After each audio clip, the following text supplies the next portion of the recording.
जय हिंद दोस्तों।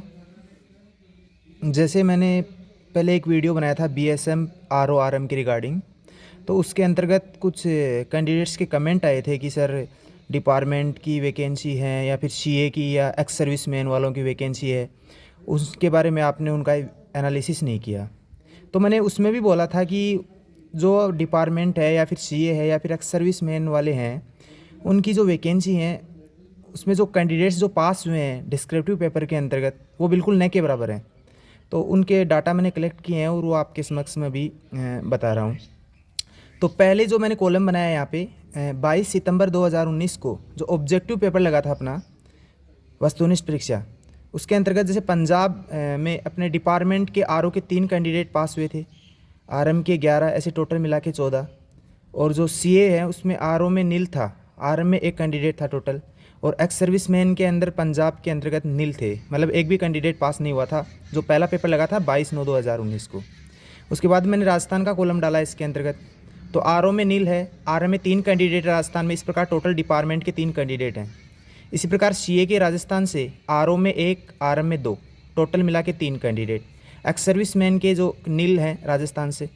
ऐसे गुजरात में अपने डिपार्टमेंटली एक कैंडिडेट आरओ का, एक कैंडिडेट आरएम का, ऐसे टोटल मिला के 2 कैंडिडेट हो जाते हैं।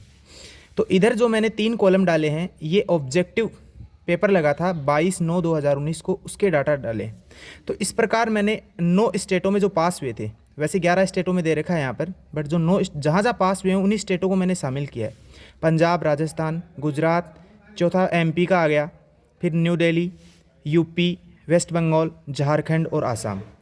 ऐसे टोटल 55 कैंडिडेट हैं वो डिपार्टमेंटली पास थे। 8 कैंडिडेट सीए के थे और एक्स सर्विसमैन ईएसएम के एक कैंडिडेट था मात्र। आगे जो मैंने कॉलम डाला है, ये कॉलम जो डिस्क्रिप्टिव पेपर में, ऐसे टोटल मिला के अपने पास में 55 और 8 63 एक 64 कैंडिडेट हो जाते हैं जो डिपार्टमेंटली या सीए या ईएसएम के पास हुए थे पहले पेपर के अंतर्गत। ऑब्जेक्टिव पेपर में जो पास हुए थे टोटल कितने कैंडिडेट थे? 64। अब अपन आते हैं आगे। ऑब्जेक्टिव पेपर के बाद में अपना फिजिकल हुआ था। फिजिकल के बाद में जो डिस्क्रिप्टिव पेपर हुआ था, उसके अंतर्गत मात्र और मात्र पूरे ऑल इंडिया के अंतर्गत 3 ही कैंडिडेट पास हुए हैं। डिस्क्रिप्टिव पेपर में 3 कैंडिडेट पास हुए हैं जो डिपार्टमेंटली या सीए या ईएसएम के हैं। उसके अकॉर्डिंग मैं बता देता हूँ आपको।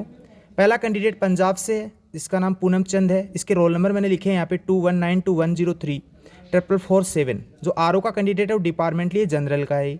दूसरा विशाल पंसोत्रा 219110344007, आरएम का कैंडिडेट है डिपार्टमेंट जनरल से।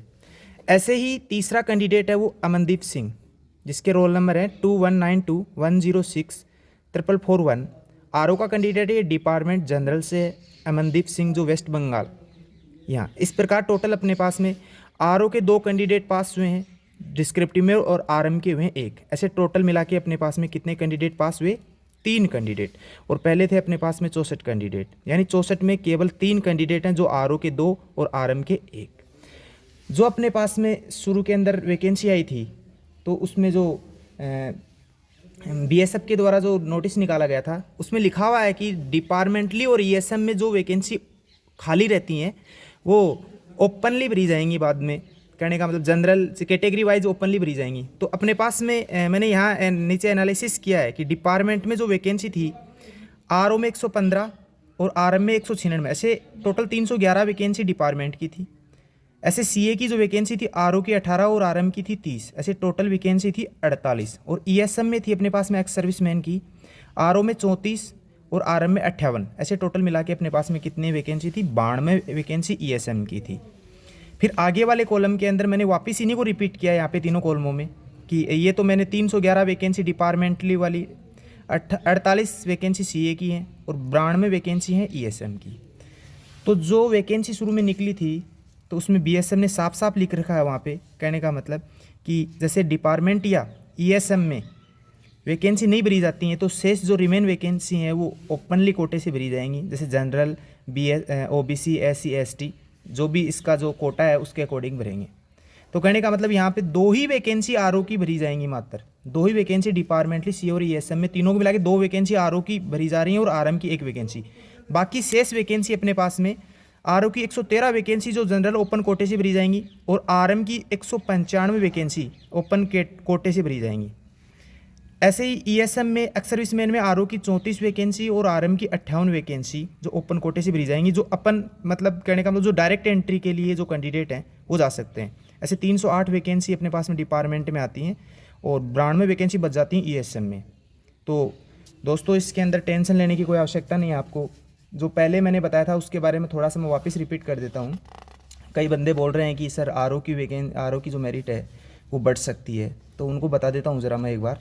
या आरएम के बारे में बता रहे हैं तो इतना उसमें इश्यू नहीं है बढ़ने का। आरओ में बिल्कुल देखो मैं आपको बताता हूँ जैसे यहाँ पे मैंने पहले बनाया था ये आरओ में टोटल मेडिकल के लिए अपने पास में 453 बंदे थे टोटल पहले मेडिकल में, और रीमेडिकल दे दिया 142 को। टोटल आरओ में 453 बंदे थे और रीमेडिकल दिया 142 का। अब देखिएगा आगे मैंने यहाँ पे पहले वाले वीडियो बनाया था उसमें 71 वैकेंसी काटी थी यहाँ पे कि 50% कैंडिडेट्स हैं वो बाहर हो जाते हैं रिव्यू मेडिकल में, तो मैं तो 100 का 100% फिट कर रहा हूँ ऐसे मान लो थोड़ी देर के लिए आप। तो टोटल कैंडिडेट होते हैं अपने पास में 453 कैंडिडेट्स होते हैं ऐसे मान लो कि फिट हो गए। और जो अपने पास में जो एक्स सर्विस मैन है या डिपार्टमेंटली कोटे से जो 2 कैंडिडेट हैं वो निकाल देते हैं, तो अपने पास में आरओ की जो वैकेंसी हैं वो अपने पास में 2 कैंडिडेट्स निकालने के बाद में अपने पास वैकेंसी बचती है कितनी, 462 में 2 काटोगे तो 460 बचेगी कहने का मतलब। और यहाँ पे सीए के बारे में मैं स्पष्ट नहीं कह पाऊँगा क्योंकि उसमें लिखा हुआ नहीं है कि जो सीए के अंदर जो वैकेंसी हैं जो रिमेन रहती हैं वो ओपन कोटे से भरी जाएंगी। तो सीए की अपने पास में जो टोटल वैकेंसी हैं आरओ के अंतर्गत वो 18 वैकेंसी हैं, तो 18 वैकेंसी अपन और निकाल देते हैं तो अपने पास में जो वैकेंसी मिलती है आरओ की 444। अच्छा, अब आरओ में यदि अपन जो 142 कैंडिडेट थे रिव्यू के लिए वो टोटल अपन फिट कर देते हैं, सपोज करो 100% वो तो फिट हो गए ऐसे मान लो, तो अपने पास में 453 कैंडिडेट बचते हैं जो कहने का मतलब मेडिकल के लिए मेरिट के लिए आरओ के अंदर 453 कैंडिडेट बचते हैं जो मेरिट के लिए क्वालिफाई करेंगे। मेरिट बनेगी 453 बंदों की कहने का मतलब। और सीए की जो वैकेंसी है उनको निकालते हैं अपन, तो अपने पास में वैकेंसी बनती है 444। तो 444 तो अपने पास में वैकेंसी है यहाँ पे, और कैंडिडेट्स हैं जो मेरिट के लिए 453। तो अब एक बात बताइएगा, क्या 11 कैंडिडेट ही आरओ में मेडिकल में डिस्क्वालीफाई नहीं होंगे क्या रीमेडिकल के अंदर? तो मेरा कहने का मतलब यही है कि जो कैंडिडेट्स का कमेंट्स आ रहा था कि सर आप कहने का मतलब इसमें आपने डिपार्टमेंटली सीए और ईएसएम का नहीं लिया है, तो वो डाटा मैंने यहाँ पे आपके समक्ष प्रस्तुत कर दिया है। धन्यवाद।